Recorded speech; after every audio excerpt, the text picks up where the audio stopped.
After Mkhwanazi, Julius ashide ukuthi yena angeke akhone ukuya ejele, ashiye abantu bakhe nomfati wakhe ayohlala ejele.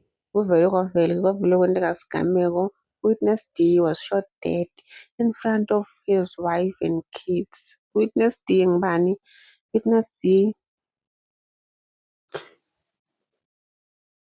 nguMaurice van der Merwe, owatestifya mhla ka-14 November 2025 at Madlanga Commission.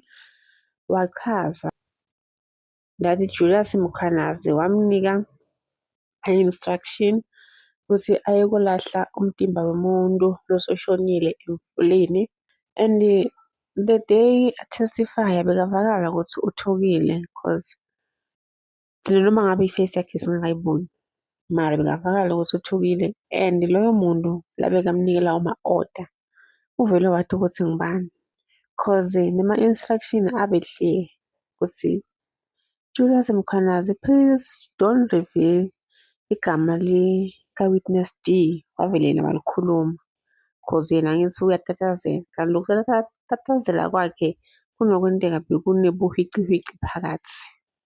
So it is so scary ukuthi lama-witness onke lalamanye laye kutestifya lapha kumanje bafila kanjani, cause what if that dead body was uJerry?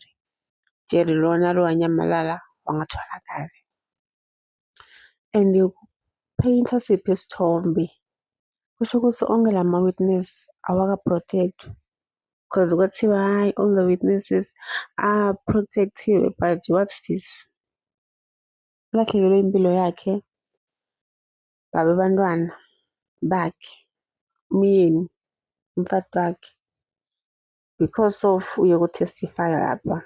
Cause siyathi sonke ukuthi if angayanga ukutestifya lapha wakhuluma lawo amaqiniso lawakhulumile, ngabe akekho la khona manje lowo banzako umhlaba. And kuyabonakala kwangathi ukuthi kusaseyindlela lede le ekusamele ihanjwe cause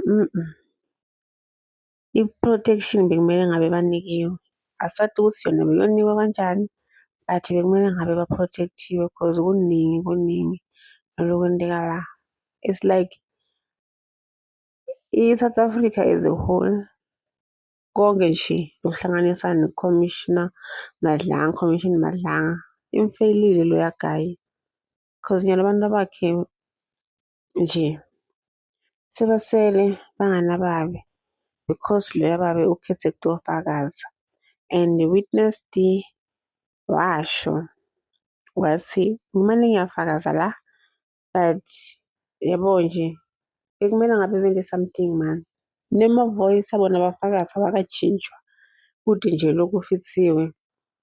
So yabo ukuthi sesivele sicabange nathi ukuthi usho ukuthi Kurt Matlala le time aya naye lapha kuMadlanga Commission lamagama bekaloku Tindo bekabhizi athi bhala lapha, bekabhala lamagama labantu.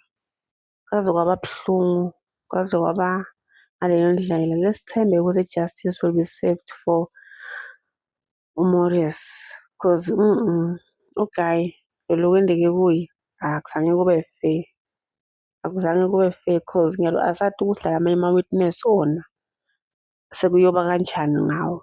Guys, that brings us to the end of our today's video. Please like, comment and subscribe. Donibona ku video elandelayo. Bye.